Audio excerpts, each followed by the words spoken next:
तो Marvel cinematic universe बीते कुछ सालों से दुनिया की सबसे बड़ी मूवी फ्रेंचाइजी है, जिसका पिछले 12 सालों का टोटल कलेक्शन $22 बिलियन से भी ज्यादा करा है। और ये सब कुछ पॉसिबल हो पाया है मार्वल के पॉपुलर और दमदार कैरेक्टर्स की वजह से, क्योंकि मार्वल कॉमिक्स की कमाल की स्टोरी लाइंस और कॉमिक एक्यूरेट कैरेक्टर्स ने सभी फैंस का दिल जीत रखा है। और इसीलिए आज की डेट में एमसीयू का नाम पूरी दुनिया जानती है। लेकिन जहां मार्वल ने आयरन मैन, कैप्टन अमेरिका और थैनोस जैसे कैरेक्टर्स को प्रॉपर्ली यूटिलाइज किया है, वहीं पर एमसीयू में कुछ ऐसे कैरेक्टर्स भी हैं जिन्हें मार्वल स्टूडियोज एमसीयू के अंदर यूटिलाइज करने में फेल हो चुका है। और इसीलिए मार्वल के ये कैरेक्टर्स एमसीयू के अंदर पूरी तरह से फेल हो चुके हैं। ये सभी कैरेक्टर्स मार्वल कॉमिक्स के अंदर तो बहुत दमदार हैं और वहाँ पर फैंस उन्हें पसंद भी करते हैं। लेकिन अगर बात करें मार्वल सिनेमैटिक यूनिवर्स की, तो स्टूडियो की कुछ गलती की वजह से ये सारे कैरेक्टर्स एमसीयू के अंदर अपना जलवा दिखाने से पहले ही फेल हो चुके हैं। हालांकि अगर मार्वल स्टूडियोज इन सभी कैरेक्टर्स को एमसीयू के अंदर प्रॉपर्ली यूटिलाइज करता तो ये सब के सब एमसीयू के अंदर कमाल कर सकते थे। लेकिन एमसीयू की मेन स्टोरी को बनाए रखने की वजह से इन सारे कैरेक्टर्स को पूरी तरह से बर्बाद कर दिया गया है। तो फिर आइए आज की इस वीडियो के अंदर हम इसी बारे में डिटेल से बात करते हैं और जानते हैं मार्वल कॉमिक्स के 10 ऐसे कैरेक्टर्स के बारे में जो कि मार्वल सिनेमैटिक यूनिवर्स के अंदर फेल हो चुके हैं।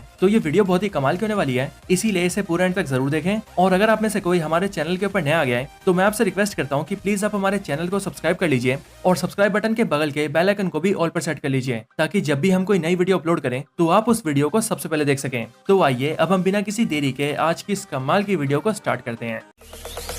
Zombie apocalypse.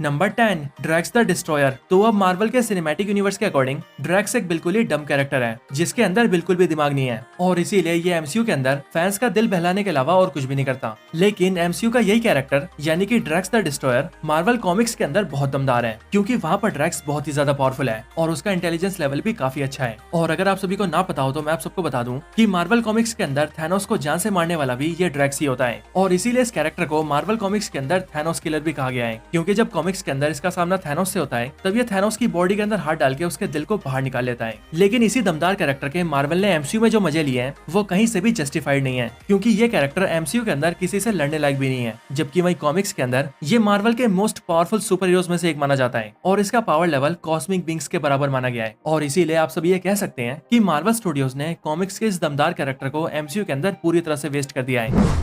Number 9, Zeus. तो ओलंपियन गॉड्स के राजा ज़ियस सबसे पावरफुल ग्रीक गॉड हैं और इनकी ट्रू पावर्स इतनी ज्यादा हैं कि सारे ओलंपियन गॉड्स की कंबाइंड पावर्स भी ज़ियस की पावर्स के सामने कुछ भी नहीं है, क्योंकि ज़ियस अकेले ही बाकी के सारे ओलंपियन गॉड्स को बड़े आराम से हरा सकते हैं। ज़ियस एक स्काई फादर हैं, जिनका पावर लेवल एसगार्ड के ऑल फादर ओडिन के बराबर है। लेकिन ये सारी कहानी मार्वल कॉमिक्स के ज़ियस की है, क्योंकि अगर हम बात करें एमसीयू के ज़ियस की तो वो एक मजाक से ज्यादा और कुछ भी नहीं है। एमसीयू का ज़ियस पूरी तरह से फेल हो चुका है और मार्वल स्टूडियोज ने एमसीयू के अंदर इस महान कैरेक्टर को पूरी तरह से वेस्ट कर दिया है। और ऐसा इसीलिए क्योंकि Thor love and thunder movie के अंदर जब ज़ियस सबसे पहले सामने आया था तब वहाँ पर ये बंदा फ्रॉक पहनकर नाच रहा था और अपने हथियार से सबको करतब दिखा रहा था। और इसके आगे तो हद ही हो गई जब थॉर ने ज़ियस के वेपन से उसी को पेल दिया। लेकिन अगर सही बताऊं तो इस बात का कोई मतलब नहीं बनता, और वो इसीलिए क्योंकि मार्वल कॉमिक्स के अंदर ज़ियस इतना ज्यादा पावरफुल है कि अपना तूफान का नेता थॉर उसे कभी हरा ही नहीं पाया है। और इसीलिए आप ये मान सकते हैं कि एमसीयू के अंदर ज़ियस का कैरेक्टर भी पूरी तरह से फेल हो चुका है। Number 8, grand master. तो एमसीयू के अंदर ग्रैंड मास्टर भी पूरी तरह से फेल हो चुका है और ये एमसीयू मूवीज के अंदर किसी मजाक से कम नहीं है, क्योंकि मार्वल स्टूडियोज ने इस कैरेक्टर को पूरी तरह से वेस्ट कर दिया है। और जो भी लोग ग्रैंड मास्टर को मार्वल कॉमिक्स में देखते आए हैं वो इस बात को बखूबी समझ पाएंगे। मार्वल कॉमिक्स के अंदर ग्रैंड मास्टर एक इटर्नल है, जो की न सिर्फ बहुत ज्यादा पावरफुल है बल्कि ग्रैंड मास्टर का इंटेलिजेंस भी बहुत ज्यादा है। कॉमिक्स के अंदर ग्रैंड मास्टर मार्वल के टॉप 15 सबसे पावरफुल कैरेक्टर्स में से एक है, क्योंकि मार्वल कॉमिक्स के ग्रैंड मास्टर का पावर लेवल इतना ज्यादा है कि एसगार्ड के ऑल फादर ओडिन की पावर्स भी ग्रैंड मास्टर की पावर्स के आगे कुछ भी नहीं है और ग्रैंड मास्टर ओडिन को एक झापड़ में सुला सकता है। ग्रैंड मास्टर की पावर्स इतनी ज्यादा सुपीरियर है कि उसके पास टेलीपैथी और टेलीकिनेसिस जैसी पावर्स भी हैं और इसके अलावा ग्रैंड मास्टर को नुकसान भी नहीं पहुंचाया जा सकता। इन सब के भी ऊपर मार्वल कॉमिक्स के अंदर डेथ एक बार ग्रैंड मास्टर को वैनिश कर चुकी है, यानी कि एग्जिस्टेंस से बाहर, लेकिन उसके बावजूद भी ग्रैंड मास्टर वापस आ जाता है। और वो इसीलिए क्योंकि ग्रैंड मास्टर एक इमोर्टल कैरेक्टर है, इसीलिए उसे खत्म कर पाना डेथ के भी बस की बात नहीं है। लेकिन मार्वल कॉमिक्स का ये तगड़ा कैरेक्टर एमसीयू के अंदर पूरी तरह से फेल हो चुका है। Number 7, task master. तो टास्क मास्टर मार्वल का एक ऐसा कमाल का विलन है जिसके अंदर एक ऐसी कमाल की एबिलिटी है जिसके जरिए वो किसी को भी देखकर उसके मूव्स को कॉपी कर सकता है, बेशक से इसने उन मूव्स को देखा हो या फिर ना देखा हो। टास्क मास्टर को उससे कोई फर्क नहीं पड़ता। लेकिन मार्वल मूवीज के अंदर स्टूडियोज की गलती की वजह से न सिर्फ ये कैरेक्टर फेल हुआ बल्कि उसके साथ साथ इसकी कहानी भी पूरी तरह से पलट गई। और वो इसीलिए क्योंकि मार्वल स्टूडियोज ने एमसीयू के अंदर टास्क मास्टर की ओरिजिन को पूरी तरह से चेंज कर दिया। और जहाँ मार्वल कॉमिक्स के अंदर टास्क मास्टर एक मेल कैरेक्टर है, वहीं पर एमसीयू के अंदर उसे एक फीमेल कैरेक्टर दिखा दिया गया। हालांकि अगर आप सबको ये लग रहा है कि टास्क मास्टर कोई लल्लू पंजू सा कैरेक्टर है, तो मैं आप सबको बता दूं कि आपका मानना बिल्कुल गलत है। और वो इसीलिए क्योंकि मार्वल कॉमिक्स के अंदर टास्क मास्टर ने मार्वल के सबसे ब्रूटल कैरेक्टर पनिशर को हराया है, 1-on-1 बैटल के अंदर स्पाइडरमैन को बीट किया है, डेडपूल को मार मारकर ऑलमोस्ट हदमरा कर दिया है, और तो और एक बार टास्क मास्टर ने एसगार्ड पर भी हमला किया है, देवताओं के प्लेनेट एसगार्ड के ऊपर, which is literally insane.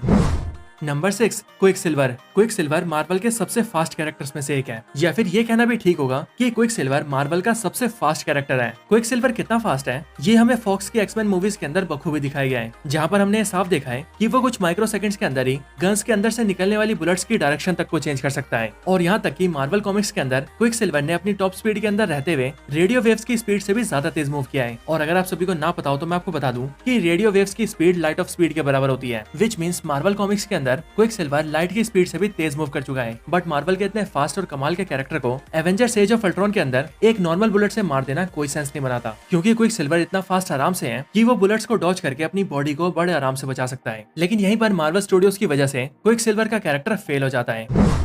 Number 5, Ultron. तो मार्वल मूवीज के अंदर अल्ट्रॉन सबसे पहले दिखा था साल 2015 में आई एवेंजर्स एज ऑफ अल्ट्रॉन के अंदर, और उस मूवी में अल्ट्रॉन को देखने के बाद हमें पता लग चुका था कि अल्ट्रॉन उस मूवी का मेन विलन होगा। लेकिन वहाँ पर अल्ट्रॉन को देखने के बाद मार्वल फैंस को वो खुशी नहीं हुई जो कि उन्हें मार्वल कॉमिक्स के अल्ट्रॉन को देखकर होती है। अल्ट्रॉन बेसिकली एक आर्टिफिशियल इंटेलिजेंस सिस्टम है जिसे मार्वल कॉमिक्स के अंदर हैंक पिम क्रिएट करते हैं, और एमसीयू में इसे टोनी स्टार्क और डॉक्टर ब्रूस बैनर मिलकर क्रिएट करते हैं। पर जहाँ मार्वल कॉमिक्स के अंदर अल्ट्रॉन बहुत से बड़े बड़े कारनामे कर चुका है, वहीं एमसीयू में अल्ट्रॉन कुछ भी कमाल नहीं कर पाया और उसका ये कैरेक्टर ऑलमोस्ट फेल हो चुका है। कॉमिक्स में अल्ट्रॉन एक किलिंग मशीन है, क्योंकि जब भी कोई इसके सामने आता है या फिर इसके काम में रुकावट डालता है तो ये उसे खत्म करने से पहले एक बार भी नहीं सोचता, और ये उस बंदे को गाजर मूली की तरह काट देता है। हालांकि एमसीयू के अंदर अल्ट्रॉन को मरते हुए नहीं दिखाया गया, इसीलिए ऐसा होना पॉसिबल है कि आगे आने वाले फ्यूचर के अंदर अल्ट्रॉन फिर से अपनी वापसी करें।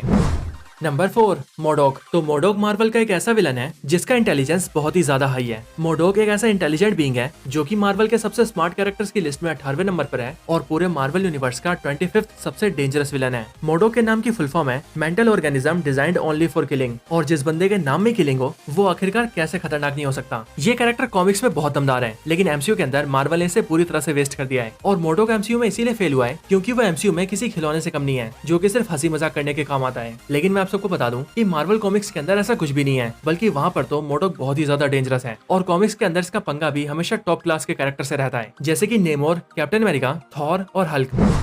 Number 3, Hulk. तो हल्क मार्वल के फिजिकली सबसे स्ट्रॉन्ग कैरेक्टर्स में से एक है, और अगर कुछ गिने चुने कैरेक्टर्स को छोड़ दिया जाए तो एंटायर मार्वल यूनिवर्स के अंदर ऐसा कोई भी नहीं है जो कि हल्क से सीधी टक्कर ले सके। यहाँ तक कि मार्वल कॉमिक्स के अंदर थैनोस जैसा पावरफुल बीइंग भी थैनोस से फाइट करने से डरता है। ये है हल्क का भौकाल। लेकिन हल्क कॉमिक्स में जितना कमाल का है वो एमसीयू में उतना ही पिटा हुआ कैरेक्टर है, और इसीलिए एमसीयू में हल्क भी पूरी तरह से फेल हो चुका है। हालांकि जब एमसीयू में हल्क की एंट्री हुई थी तब उस टाइम पर हल्क को काफी दमदार दिखाया गया था। फिर चाहे बात करें एबोमिनेशन को हराने की या फिर अपने एक ही पन से एक बड़े से लिवाइथन को ढेर करने की, हल्क ने हर जगह अपना भौकाल दिखाया था। लेकिन द एवेंजर्स के दमदार एक्शन के बाद से ही मार्वल ने हल्क को कमजोर करना स्टार्ट कर दिया, जिसके बाद मार्वल स्टूडियोज को जिस भी कैरेक्टर को पावरफुल दिखाना होता था वो उसे हल्क से भिड़ाते थे और हल्क को उससे बुरी तरह से पिटवाते थे। इन सब से हल्क को पेलने वाला तो पावरफुल दिख जाता था, लेकिन इन सब चक्करों में हल्क का सत्यानाश हो गया और वो एज ए एमसीयू कैरेक्टर पूरी तरह से फेल हो गया। हालांकि अभी रूमर्स ये आ रहे हैं कि मार्वल स्टूडियोज हल्क को लेकर एक नई मूवी ला सकता है, जिस मूवी के अंदर हमें वर्ल्ड ब्रेकर हल्क की स्टोरी दिखाई जा सकती है, और अगर ऐसा कुछ होता है तो वो चीज हल्क के कैरेक्टर को एक बार फिर से नंबर 1 पर ला सकती है।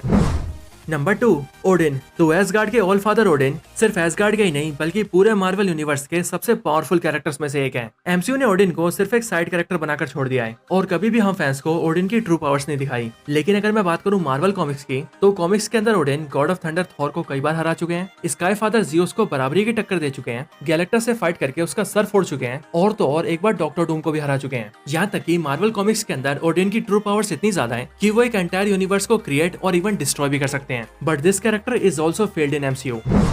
Number 1, gore the God butcher. तो मार्वल स्टूडियोज ने गॉर द गॉड बुचर जैसे आइकॉनिक विलन को एमसीयू के अंदर पूरी तरह से वेस्ट कर दिया है, और इसीलिए गॉर हम फैंस के सामने फेल हो चुका है। एमसीयू में गॉर का कैरेक्टर एक मजाक बन चुका है, जहाँ पर वो एक गॉड बुचर कम और एक बच्चा चोर ज्यादा लगता है। ये बच्चा चोर Thor love and thunder movie के अंदर एसगार्ड के बच्चों को चोरी करता है और बाद में उनके साथ खेलता भी है। लेकिन मार्वल कॉमिक्स के अंदर गॉर का कैरेक्टर बहुत ही ज्यादा सीरियस है और गॉर की बैक स्टोरी भी बहुत ज्यादा हार्ट टचिंग है। साथ ही साथ कॉमिक्स में नेक्रोसोर्ड होने की वजह से गॉर इतना ज्यादा पावरफुल है कि उसे हराने के लिए लिए थॉर के 3 वर्जन्स को एक साथ आना पड़ता है और उन तीनों में से एक तो ओल्ड किंग थॉर होता है जिसके पास ओडिन फोर्स और हजारों सालों का बैटल एक्सपीरियंस भी होता है। लेकिन थॉर के वो तीनों वर्जन्स मिलकर भी गॉर द गॉड बुचर को हरा नहीं पाते हैं। साथ ही साथ कॉमिक्स में गॉर की आर्मी भी बहुत पावरफुल है, लेकिन वही एमसीयू के अंदर गॉर की आर्मी बच्चों से हार रही है। हालांकि मार्वल स्टूडियोज चाहता तो गॉर को बहुत अच्छे से दिखा सकता था, लेकिन स्टूडियोज के बैड एग्जीक्यूशन की वजह से गॉर का कैरेक्टर एमसीयू के अंदर पूरी तरह से फेल हो चुका है।